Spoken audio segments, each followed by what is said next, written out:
বিটিআৰৰ ইউপিপিএল চৰকাৰৰ উন্নয়নৰ নমুনা এই পৰ্যন্ত নিৰ্মাণ নহল উজিৰঘাটৰ ভঙা দলং।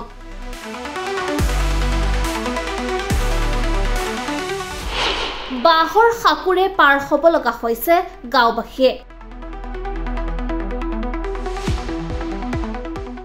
বাক্সা জিলাৰ বাগানপাৰা পৰিষদীয় সমষ্টিৰ উজিৰঘাট গাঁৱৰ এখন ভঙা বাহৰ দলঙৰ দৃশ্য এয়া।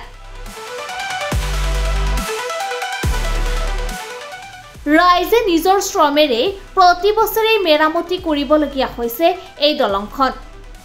সমাজকৰ্মী সুমিত কুমাৰ বড়োৱে ৰাইজৰ সৈতে মিলি আগবঢ়ালে দলং নিৰ্মাণৰ কাম।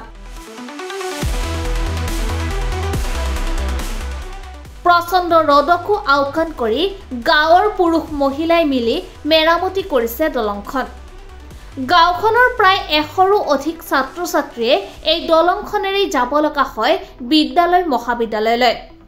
আনকি দলংখনৰ বাবে ৰোগী আনিবলৈ যাব নোৱাৰে এম্বুলেন্স, যাৰ ফলত জমৰ যাতনা ভুগিব লগা হয় অঞ্চলটোৰ ৰাইজে।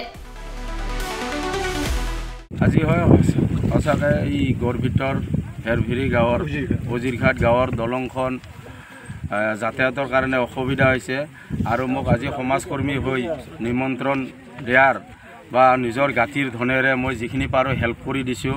আৰু যিহেতু ৰাইজখিনি এই দলংখন হোৱাৰ পিছত নিশ্চয় ল'ৰা ছোৱালী স্কুলত যোৱাৰ কাৰণে সুবিধা হ'ব বুলি মই অলপ হেল্প কৰি দিছোঁ।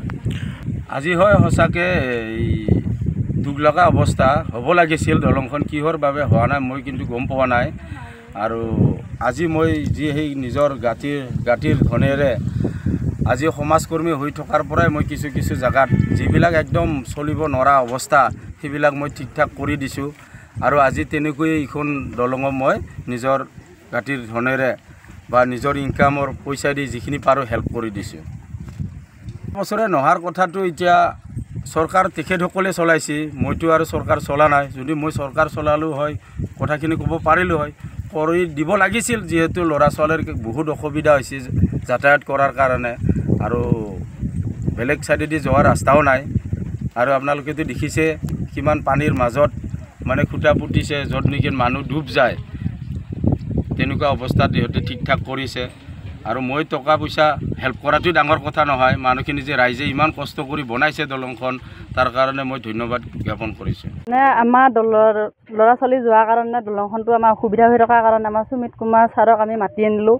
আনি কিনে আমাক যিখিনি এইখিনি কৰি দিছে, যাতে ল'ৰা ছোৱালীখিনি আমাৰ ইয়াৰ স্কুলত সদায় অহা যোৱা কৰিব পৰাকৈ সেইকে। আৰু ইয়াতেতো বেমাৰ হ'লে মানে 108টো অহা দূৰৰ কথা, এখন গাড়ীও আহিব নোৱাৰে।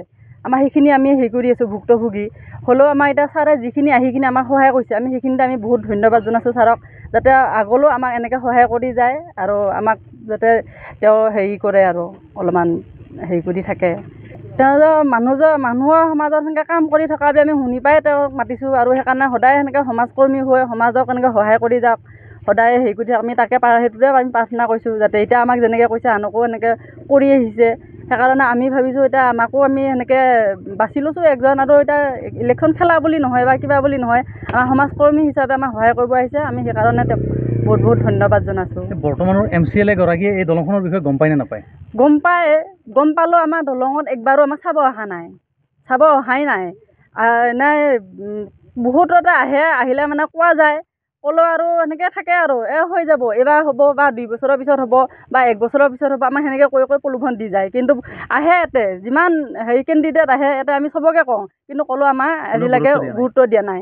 নিৰ্বাচনটো আকৌ আহিব হ'ল। সেইকাৰণে আহিব হোৱাৰ কাৰণে এতিয়া আমি আৰু হেমন্ত ছাৰক আমি হেৰি কৰিছোঁ, দলংখন আমাক যাতে ল'ৰা ছোৱালীখিনি সদায় অহা যোৱা কৰাখিনি আমাক সুবিধা কৰি দিয়ে, আমি সেইটো কাৰণে আমি হেৰি কৰিছোঁ। আৰু এতিয়া একজন সমাজকৰ্মী মানুহ লগ পাইছোঁ, গতিকে আমিতো আৰু আমাৰ যি পাৰ্টি কিবা আছিল আমি তেখেতসকলক কৈ আমি ভাগৰি গ'লোঁ। সুমিত বঙৰ ডাঙৰ আমাৰ এই অঞ্চলৰ সমাজৰ মানুহৰ কাম কৰে, তেখেতক আমি মাতি আমাক তেখেতে আহি চালে, আমাক অলপ মানে এই দলংখনৰ কাৰণে অলপ নিজৰে তেখেতে আমাক অলপ সাহাৰ্য কৰিছে।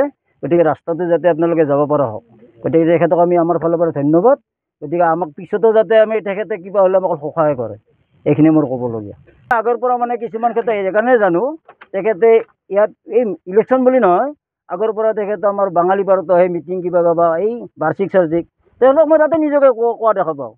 মই তহঁতৰ কাৰণে এইবাৰ এই ফাংচন কৰিলে 5,000 দিম 10,000 দিম মানে এনেকুৱা মানে তেখেত MLA মন্ত্ৰী নহয় তেখেত হ'ল একচুৱেলি হয় সমাজকৰ্মী মানুহে মই জানাত সেইকাৰণে আমিও এতিয়া ভাবছোঁ তেখেত সমাজকৰ্মী আৰু সমাজৰ কাৰণে কাম কৰি যাব আৰু আমি এইখিনি আজি যিখিনি আমি কৰিলোঁ তেখেতৰ আমাৰ ইমান ভাল লাগিছে গতিকে আৰু তেখেতৰ আয়ু আৰু বাঢ়ক গতিকে এইখিনি মই কৈ আজি মোৰ ইয়াতে সমাপ্ত কৰিলোঁ 2019 চনৰ বানপানীত উজিৰঘাটৰ পৰা মূলপথ সংযোগী কালভাৰ্টটো উটি যোৱাৰে পৰা এনেদৰে প্ৰতিটো দিনতে বাঁহৰ দলঙেৰে যাতায়াত কৰি আহিছে এই অঞ্চলটোৰ ৰাইজে জনপ্ৰতিনিধিয়ে বহুবাৰ প্ৰতিশ্ৰুতি দিলে যদিও সকলো যেন ফুটুকাৰ ফেন উপায়হীন ৰাইজে প্ৰতি বছৰতে নিজৰ শ্ৰম আৰু ধনেৰে বাঁহৰ সাঁকোখন নিৰ্মাণ কৰি যাতায়াতৰ ব্যৱস্থা কৰিব লগা হয় News Desk Report, Republic Any.